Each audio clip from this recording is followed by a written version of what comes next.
Good morning student, मेरा नाम राकेश कुमार है और मैं आपका रीजनिंग का फैकल्टी हूँ। मैं पिछले 12 साल से अलग अलग कॉम्पिटिटिव एग्जामिनेशंस का प्रिपरेशंस करवा रहा हूँ। मैं आज आपके सामने एक बहुत ही सिंपल सा टॉपिक स्टार्ट करूँगा जो आपके बैंकिंग और एसएससी एग्जामिनेशन दोनों एग्जामिनेशंस में आते हैं। बैंकिंग की बात करें तो SBI, RBI, RRB, bank IBPS के एग्जामिनेशंस में जितने भी एग्जामिनेशंस होते हैं सारे एग्जामिनेशन में ये टॉपिक से क्वेश्चन पूछे जाते हैं और बंच में क्वेश्चन पूछे जाते हैं, चाहे वो प्री की बात करें चाहे वो मेंस की बात करें। टॉपिक का जो नाम है वो है आपका सिलोजिज्म, जिसे आप हिंदी में कहेंगे न्याय निगमन। ये जो टॉपिक है इसे अलग अलग मेथड से सॉल्व किया जा सकता है। फर्स्ट जो मेथड आपका कहलाता है वो है वेन डायग्राम, जहां पे डायग्राम के अकॉर्डिंग चीजों को रिप्रेजेंट किया जाता है। सेकेंड जो टाइप आपका आता है AIEO मेथड, यूनिवर्सल स्टेटमेंट कहलाते हैं। जैसे ऑल ARB को A टाइप स्टेटमेंट कहा जाता है, some ARB, some AR not B, no ASB, that is AIEO statements. ये यूनिवर्सल 4 स्टेटमेंट कहलाते हैं। और थर्ड जो आपका आता है वो है परसेंटेज मेथड, जहां पे वैल्यू के अकॉर्डिंग इस टॉपिक को सॉल्व किया जाता है। इन तीनों मेथड से हम इसे सॉल्व कर सकते हैं, लेकिन मैक्सिमम स्टूडेंट की बात करें वो वेन डायग्राम पे फोकस करते हैं। उसका रीजन यहाँ है कि मोस्ट ऑफ स्टूडेंट की बात करें तो उन्हें लॉजिकली चीजें जल्दी अटेम्प्ट होनी चाहिए, आसानी से चीजें समझ में आनी चाहिए, और उसके लिए हम किसका यूज करेंगे? वेन डायग्राम का, क्योंकि ये बहुत ही इजी होता है, क्योंकि डायग्राम के अकॉर्डिंग लॉजिकली हम चीजों को रिप्रेजेंट कर सकते हैं। हम स्टार्ट कर रहे हैं वेन डायग्राम। सबसे पहले हम सिलोजिज्म की बात करें तो वेन डायग्राम कैसे बनाया जाता है। सबसे पहले वेन डायग्राम होता क्या है, सबसे पहले हम इसके बारे में हम यहाँ पे लीस्ट मेथड का यूज करते हैं। लीस्ट मेथड क्या होता है, ध्यान दीजिएगा, जो कम से कम एक दूसरे को टच करे, यानी वो डायग्राम जो कम से कम एक दूसरे को टच करे और अपनी बात को क्या करे, कंप्लीट करे। डायग्राम ऐसा जो अपने एक दूसरे को कम से कम टच करे और अपनी बात को, यानी लीस्ट मेथड का यूज करना है।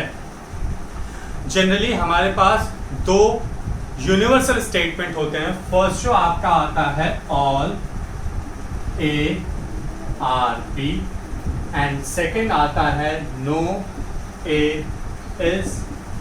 ये 2 यूनिवर्सल स्टेटमेंट होते हैं। ये आपका पॉजिटिव और ये आपका नेगेटिव यूनिवर्सल स्टेटमेंट। ओके, अब यहाँ पे हम डायग्राम की बात करें तो डायग्राम हमारे 2 होते हैं। एक होता है बेसिक, जिससे हम क्वेश्चंस को सॉल्व करते हैं। एक होता है पॉसिबल डायग्राम, की एक ही स्टेटमेंट से मल्टीपल डायग्राम बन सकते हैं, लेकिन मल्टीपल डायग्राम जो होगा वो पॉसिबल डायग्राम होगा, कभी भी उससे कंफर्म आंसर नहीं निकाला जा सकता। इसीलिए हम हमेशा यूज करते हैं बेसिक डायग्राम। अब लिखा है बेसिक, तो सभी का सभी ए बी है, तो इसका बेसिक क्या बनेगा कि ये पूरा का पूरा ए जो है वो किसके अंदर है, बी के अंदर। That is basic diagram. सभी का सभी ए क्या है, बी। पॉसिबल डायग्राम की बात करें, पॉसिबल डायग्राम, ये पूरा का पूरा ए जो है वो किसके अंदर आ गया, बी। सभी का सभी क्या है, ए, ये एक दूसरे को ऊपर ओवरलैप कर गया, दैट इज ये हमारा क्या होगा, पॉसिबल डायग्राम। ये हमारा क्या है, पॉसिबल डायग्राम। ये हमारा बेसिक कंसेप्ट की बात करें कि पॉसिबल डायग्राम और बेसिक डायग्राम कैसे कंसिडर करते हैं। ठीक है, मैंने आपको 2 स्टेटमेंट बताया यूनिवर्सल में कि all ARB and no ASB। अब आते हैं हम नो ASB के बारे में। तो इसका सिर्फ बेसिक डायग्राम ही बन सकता है। क्यों? क्योंकि कहा गया कोई भी A B नहीं है, मतलब अगर पूरा का पूरा A B नहीं है, इसका मतलब कोई भी B A नहीं होगा, यानी पूरा का पूरा B भी A नहीं हो सकता। तो इसमें कोई गुंजाइश ही नहीं होती कि पॉसिबल डायग्राम बन जाए, ये कंफर्म स्टेटमेंट। अब 2 यूनिवर्सल के 2 पार्टिकुलर स्टेटमेंट भी कहलाते हैं। ये भी पॉजिटिव में सम ARB, सम ARB कहा गया कुछ A B हैं, तो इसका बेसिक डायग्राम जो होगा वो क्या होगा भाई, A का कुछ पार्ट B है अब ध्यान दीजिएगा, आपसे कहा सम ए आर बी, ए का कुछ पार्ट क्या है बी, यानी ए के कुछ पार्ट के बारे में बताया गया, बाकी पार्ट के बारे में मेंशन है क्या, नहीं मेंशन है। तो अगर उस जो मेंशन नहीं है उसके बारे में पूछा जाए तो क्या हम कभी कंफर्म आंसर दे पाएंगे, नहीं दे पाएंगे।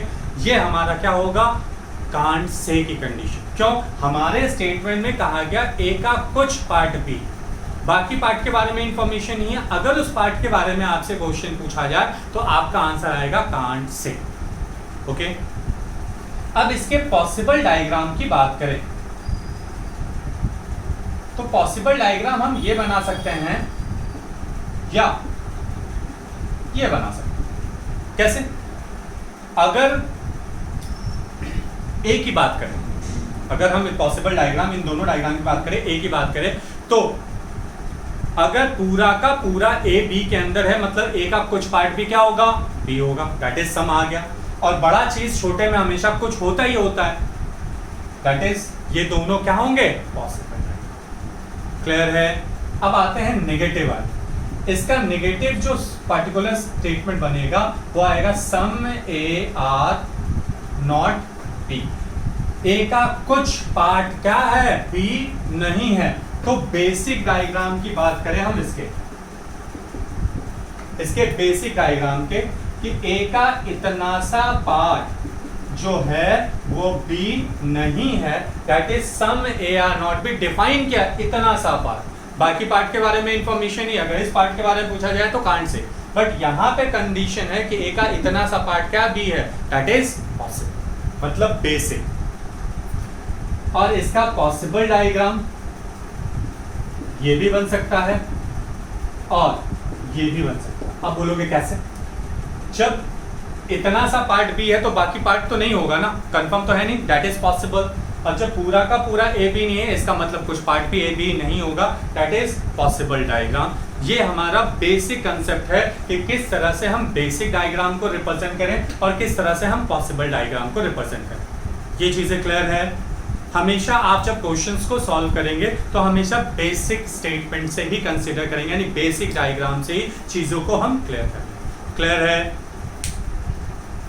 अब हम इसके बेस पे एक सिंपल सा क्वेश्चन देखते हैं।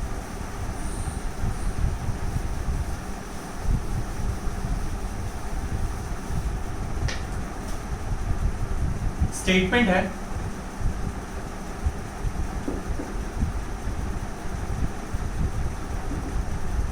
all A R B, all B R C, all C R D. Conclusion 1, sum D R B, all D R B,